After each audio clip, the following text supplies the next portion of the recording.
Hi there, Mark Jabin here, Medical Director for the Haywood County Health Department. Let's talk about this pandemic. In this video, part 5 in the series, Why Even Consider Vaccination? So can an unvaccinated person be infected by a vaccinated person or have fertility or pregnancy problems because of this? And please, share this with somebody you care about.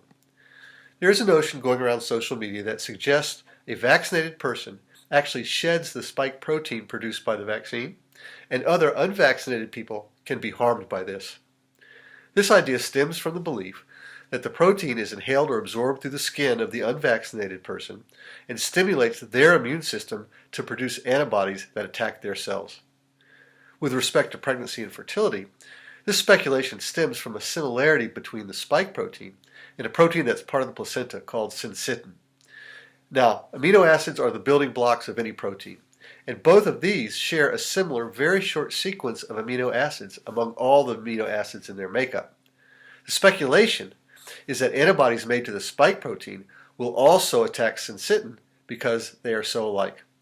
This is intriguing, but the bottom line is there is no evidence presented that shows this actually happens. It's not been shown in the lab or in real life. It's an unproven theory. But there is now plenty of evidence that shows no increase in pregnancy problems among vaccinated women. And we know vaccinated women who get COVID have worse outcomes than non-pregnant women. So for an in-depth look at this, go to the YouTube channel, Daily Pandemic Update with Dr. Mark, and look for video number 138, COVID Vaccines and Infertility. Similarly, there is no evidence presented that shedding even happens with the mRNA vaccines. Shedding is possible with vaccines made with live virus. And even then, there's not been any evidence that this leads to harm. But these mRNA vaccines, they contain no virus, live or weakened. And even if it was shed, the spike protein is not the virus. Its job is to assist the virus to attach to the cell wall. That's it. Moreover, the SARS-CoV-2 virus actually is made up of 29 proteins. The spike protein is only one. What makes an infected person sick is the cell dying after being used by the virus, and the immune system overreacting in response. The side effects that people experience after the vaccine are related to this immune system response. But after nearly 200 million vaccine doses administered in just the U.S. alone, there is no evidence that overreaction happens from the vaccine. Proponents point to antibodies to SARS-CoV-2 found in some women who have not had COVID, but who have been around a vaccinated person. But do you think they've also been around people who were actually infected, maybe with asymptomatic infections? I mean, after all, that happens as much as 30% of the time. And in one case, a mom claimed her daughter was a victim of shedding after the child developed a rash a few days after visiting her vaccinated grandmother. But kids get rashes frequently. Just assuming this child's rash is related to exposure to grandma, it's a bit of a leap. Again, no evidence is provided to make this connection.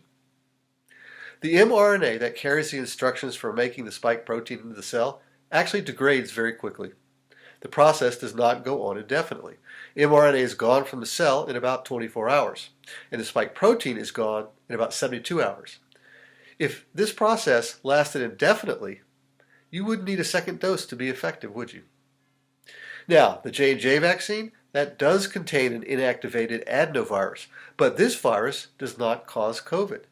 It causes the common cold. And just like the people who suggest the vaccine has this theoretical effect on the placenta, many of those pushing this theory about shedding, they have credentials too, but they misstate the biology to push their agenda. The message is important to investigate, but so is the source. So when you see something claimed, do your own research and ask, what is the evidence being presented? Or is this just an idea with nothing to actually support it? Has the source proven themselves reliable? Or just banking on their credentials to seem credible? Absence of data does not mean the notion is not true, but neither does it prove the point. So be well and be careful, especially right now.